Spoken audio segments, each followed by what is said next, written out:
평생을 공사 현장에서 먹고 자며 허리띠를 졸라매 모은 돈 2억 원. 원래는 제 노후 자금으로 쓰려던 돈이었습니다. 하지만 아들이 결혼하며 집을 산다고 했을 때 저는 망설임 없이 그 돈을 내주었습니다. 저는 그게 부모로서 당연히 해야 할 영광스러운 일이라 생각했습니다. 아들의 가정을 세워주고 그들의 새 출발에 디딤돌을 놓아주는 일이니까요. 하지만 여러분은 아십니까? 제가 그 돈을 갚아야 할 때가 되지 않았냐고 입을 떼자마자 아들 내외는 장장 6개월 동안 연락을 끊어버렸습니다. 문자는 읽고 답이 없고 전화는 받지 않았습니다. 심지어 제 칠순 잔치날 그들은 아무 일 없었다는 듯 나타나 밥을 먹고 술을 따르고 웃고 떠들더군요. 마치 저를 투명인간 취급했던 지난 시간은 없었던 것처럼 말입니다. 도대체 무슨 일이 있었던 걸까요? 그 2억 원은 가족의 대가였을까요? 아니면 이용당하기 위한 입장권이었을까요? 그리고 칠순잔치에서 제가 던진 단 하나의 행동이 어떻게 그들의 뻔뻔한 계산을 박살냈는지 오늘 그 이야기를 들려드리려 합니다. 부자 관계에도 정직은 필요하지만 결코 넘지 말아야 할 선이 있다는 것을 제 경험으로 말씀드리고 싶습니다. 나이 먹었다고 해서 아무나 머리 꼭대기에 앉아도 되는 건 아니니까요. 2억 원. 내 마지막 자존심. 제 이름은 장석구 가명. 올해 70입니다. 15살 때부터 일을 배워 배관공, 타일공, 안 해본 일이 없습니다. 고학력자도 아니고 대단한 인물도 아닌 그저 한국의 평범한 아버지입니다. 아프면 안 된다. 은퇴는 사치다. 내가 쓰러지면 집안이 무너진다는 생각으로 악착같이 자식을 키웠습니다. 은퇴하던 해 저는 살던 낡은 빌라를 처분하고 작은 아파트로 옮긴 뒤 남은 돈으로 여생을 보낼 계획이었습니다. 그런데 그때 아들 민우가 명가 결혼을 하면서 대출이자가 너무 부담된다며 말을 꺼냈습니다. 아버지, 저희 집 구하는 계약금 좀 보태주실 수 있으세요? 저는 앞뒤 잴 것 없이 물었습니다. 얼마나 부족하냐? 아들은 자기들이 모은 돈이 3억 정도 되는데 인테리어 비용까지 합치면 2억 원이 더 필요하다고 했습니다. 난처해하는 아들의 얼굴을 보니 마음이 약해져서 친척들에게 아쉬운 소리 하지 말라고 제가 덜컥 2억 원을 내주겠다고 했습니다. 그때 저는 아들에게 이렇게 말했습니다. 네가 자리 잡는 거면 아빠는 그걸로 됐다. 널 헛키우지 않았다는 것만 보여다오. 아들은 눈시울을 붉히며 며느리 아름가명이와 함께 고맙다고 인사를 했습니다. 그날 밤 혼자 소주 한 잔을 기울이며 내 인생 헛살지 않았구나 하며 가슴이 따뜻해졌던 기억이 납니다. 하지만 몰랐습니다. 그날 밤 제가 건넨 건 단순한 2억 원이 아니라 제가 가족으로 대우받을 수 있는 마지막 자격증이었다는 것을요. 우리 집이라는 낯선 단어. 그들의 신혼집은 경기도의 번듯한 신도시 아파트 7층이었습니다. 처음 집에 초대받았을 때 며느리 아름이는 아버님, 상석에 앉으세요. 이 집은 아버님이 만들어주신 거나 다름없어요. 라며 살갑게 굴었습니다. 음식 솜씨도 좋고 싹싹해서 참 괜찮은 며느리라 생각했습니다. 하지만 시간이 지날수록 며느리의 말 속에 가시가 돋기 시작했습니다. 한 번은 며느리가 친구와 통화하는 내용을 거실에서 우연히 듣게 되었습니다. 야, 우리 진짜 고생해서 샀어. 남편은 일하느라 바쁘고 나 혼자 인테리어 알아보고 공사 감독하고 진짜 우리 힘으로 일궈낸 집이야. 순간 멍해졌습니다. 겸손해서 하는 말이겠지 하고 넘기려 했지만 그런 식의 화법은 계속되었습니다. 어느 순간부터 식사 자리 배치가 달라졌습니다. 예전에는 제가 가면 아들이 컵에 물을 채워주고 반찬을 챙겨줬는데 이제 아들은 휴대폰만 보고 있고 며느리는 주방에서 바빴습니다. 저는 식탁 구석, 주방과 가까운 자리에 앉게 되었고 그들의 태도는 예의 바르지만 어딘가 선을 긋는 듯 차가워졌습니다. 결정적인 건 우리 집이라는 단어였습니다. 예전에는 아버님, 우리 집에 오셔서 편히 주무세요였는데 이제는 아버님, 우리 집에 오늘 손님이 와서 좀 불편할 것 같아요 라고 하더군요. 그 우리 집이 더 이상 제가 편하게 드나들 수 있는 곳이 아님을 깨달았습니다. 한 번은 손녀 지윤이가 보고 싶어 복숭아 2박스를 사들고 예고 없이 찾아간 적이 있습니다. 경비실에서 호출을 했는데 집에 없는지 응답이 없더군요. 경비원이 장민우 씨요? 세대주는 이아름 씨로 되어 있는데요. 라고 묻는데 순간 말문이 막혔습니다. 30분을 기다려 마주친 며느리의 첫 마디는 아빠 오셨어요가 아니라 미리 연락 좀 주시지 그러셨어요. 애 잘 시간인데였습니다. 그때 지어 보인 며느리의 미소는 가족의 미소가 아니라 사회생활의 미소였습니다. 가슴 한구석에 가시 하나가 박힌 듯 했습니다. 투명 인간 취급. 어느 날 저녁 인테리어 공사가 끝났다며 사돈 어른 장모님과 처가 식구들을 초대한 자리에 저를 불렀습니다. 저는 그래도 가족이니 빈손으로 갈 수 없어 담금주 2병과 지역 명물빵을 사들고 갔습니다. 식사 자리는 화기애애했지만 저는 철저히 이방인이었습니다. 상석은 장모님이 차지했고 처가 식구들은 젊은 사람들이 대단하다. 너희 힘으로 집 장만해서 기특하다며 칭찬하기 바빴습니다. 그때 며느리가 떼끼를 박았습니다. 저희 진짜 운이 좋았어요. 결혼 몇 년 만에 내 집 마련이라니. 다 저희가 악착같이 모은 결과죠. 저는 젓가락질을 멈췄습니다. 악착같이 모은 결과? 그럼 내 2억 원은 하늘에서 떨어졌나. 분위기를 깨기 싫어 가만히 있었지만 아들을 쳐다보니 그 녀석은 고개를 쳐박고 국만 떠먹고 있더군요.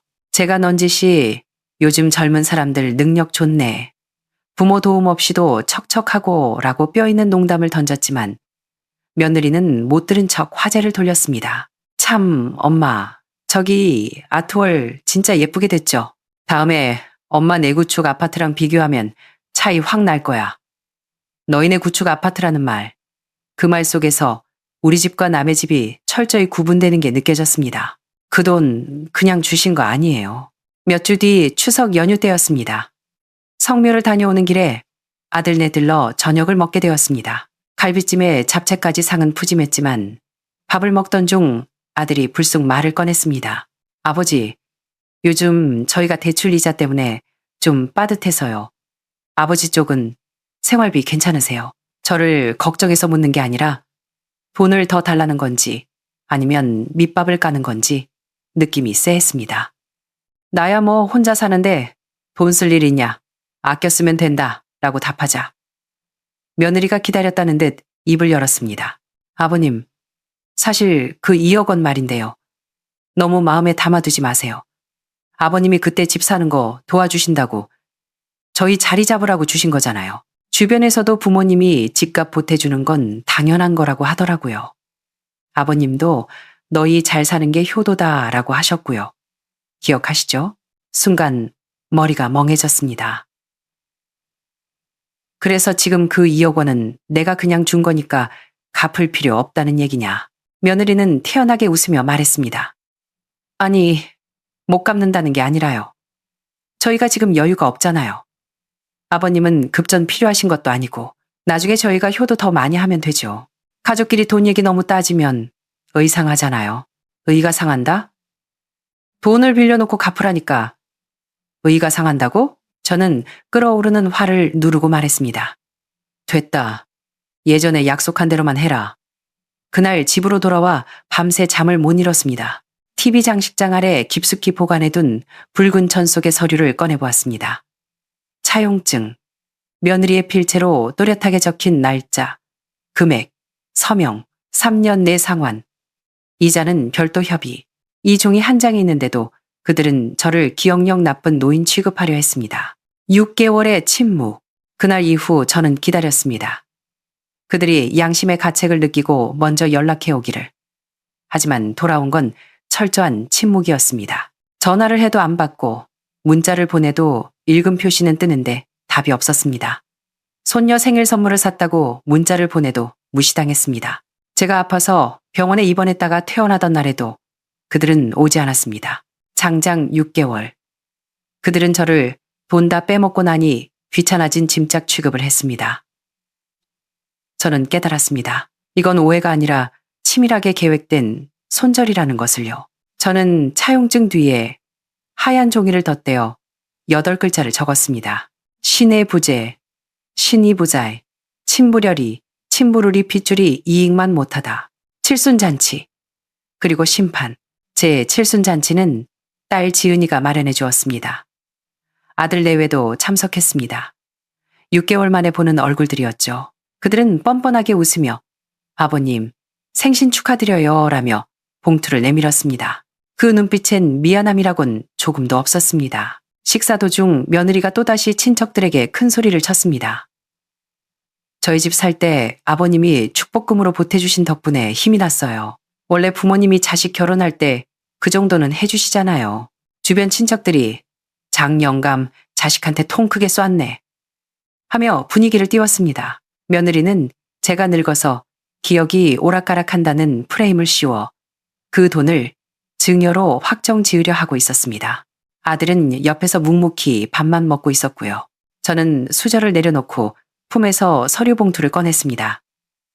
오늘 내 칠순이라 좋은 날이지만 짚고 넘어갈 건 짚어야겠다. 좌중이 조용해졌습니다. 이게 너희가 쓴 차용증이다. 네 손으로 썼고 네가 사인했다. 그리고 이건 내가 은행에서 보낸 송금 영수증이다. 여기에 대여금이라고 명시되어 있지. 종이를 식탁 위에 펼쳤습니다. 내가 오늘 돈 내놓으라는 게 아니다. 너희가 이 빚을 인정하느냐? 아니면 나를 치매 노인 취급해서 돈 떼먹으려고 작정했느냐? 그걸 묻는 거다. 아들의 젓가락이 바닥으로 떨어졌습니다. 며느리의 얼굴은 홍당무가 되었다가 하얗게 질렸습니다. 아버님, 너무하신 거 아니에요? 좋은 날에 이렇게 사람 무안을 주셔야겠어요. 며느리가 따졌습니다. 무안? 지난 6개월 동안 내 전화 다 피하고 문자 씹고 명절에도 안 온 건 무안한 짓 아니냐. 누가 누굴 무안하게 했는데. 제가 소리치자 며느리는 저 밥 못 먹겠어요 라며 손녀를 데리고 나가버렸고 아들도 뒤따라 나갔습니다. 법대로 합시다. 잔치가 끝나고 3일 뒤 아들에게 전화가 왔습니다. 사과 전화인 줄 알았습니다. 아버지, 그날 너무 심하셨어요. 아름이가 며칠째 울고불고 난리예요. 우리가 안 갚는다는 게 아니라 가족끼리 꼭 그렇게 법적으로 따져야 해요? 그때 아버지 입으로 너희 쓰는 거 아깝지 않다고 하신 거 저희 녹음 다 해놨어요. 녹음이라니. 그때 제가 덕담으로. 그래, 아빠는 너희 잘 살면 그걸로 됐다. 돈 신경 쓰지 말고 써라. 고 했던 말을 녹음해뒀다는 겁니다. 소름이 돋았습니다. 그들은 처음부터 갚지 않을 생각으로 증거를 모으고 있었던 겁니다. 그래? 그럼 법원에서 보자. 판사가 네 녹음 파일을 믿을지 내 차용증을 믿을지. 저는 전화를 끊고 바로 변호사를 선임해 내용 증명을 보냈습니다. 2주 안에 상환 계획을 밝히지 않으면 민사소송을 진행하겠다는 내용이었습니다. 그리고 저는 제 재산을 지키기 위한 조치를 취했습니다. 살고 있는 아파트와 남은 재산을 신탁에 맡겨 제가 죽거나 의식불명이 되어도 아들이 함부로 손대지 못하게 했습니다. 재산관리인은 딸 지은이로 지정했고 손녀 지은이의 교육비로만 쓸 수 있도록 못 박았습니다. 에필로그. 늦었지만 가장 확실한 교육. 결국 소송 압박과 금융거래 기록 앞에서 아들은 백기를 들었습니다. 아들은 다니던 직장을 그만두고 처가 쪽 투자 실패로 빚 독촉을 받던 중이었습니다. 제 돈을 떼먹지 않으면 살 수 없는 상황이었던 거죠. 비참해진 몰골로 찾아온 아들은 무릎을 꿇고 빌었습니다. 아버지, 제가 잘못했습니다. 정말 죽을 죄를 지었습니다. 저는 차가운 차 한 잔을 내밀며 말했습니다. 돈은 갚아라. 변호사 통해서. 그리고 앞으로 보고 싶으면 네가 찾아와라. 나는 더 이상 너를 기다리지 않겠다. 이제 저는 매일 아침 공원을 산책하고 노인복지관에서 금융사기 예방 강의를 듣습니다. 그리고 그날 배운 내용을 바탕으로 저와 비슷한 처지의 노인들에게 조언을 해줍니다. 자식에게 돈 주는 거 그거 사랑 아닙니다. 노후 자금 다 내주고 나면 자식 눈치 보는 짐짝밖에 안 됩니다. 내 존엄은 내 지갑에서 나옵니다. 손녀에게 편지를 썼습니다. 나중에 성인이 되면 주려고 오르골 상자에 넣어두었죠. 사랑한다는 건 무조건 다 주는 게 아니란다. 네가 스스로 설 수 있게 지켜봐 주는 것. 그리고 부당한 요구에는 아니요 라고 말할 줄 아는 용기를 주는 것. 그게 진짜 사랑이다. 저는 2억 원을 돌려받는 과정에서 아들과의 관계에 금이 갔지만 후회하지 않습니다. 그건 단순한 돈이 아니라 제 남은 인생의 자존심이었으니까요. 여러분이라면 어떻게 하시겠습니까? 자식의 배신 앞에서 그래도 자식인데 하며 덮으시겠습니까? 아니면 저처럼 부모도 사람이다 라며 맞서시겠습니까? 여러분의 생각은 어떠신가요? 댓글로 여러분의 경험과 의견을 들려주세요.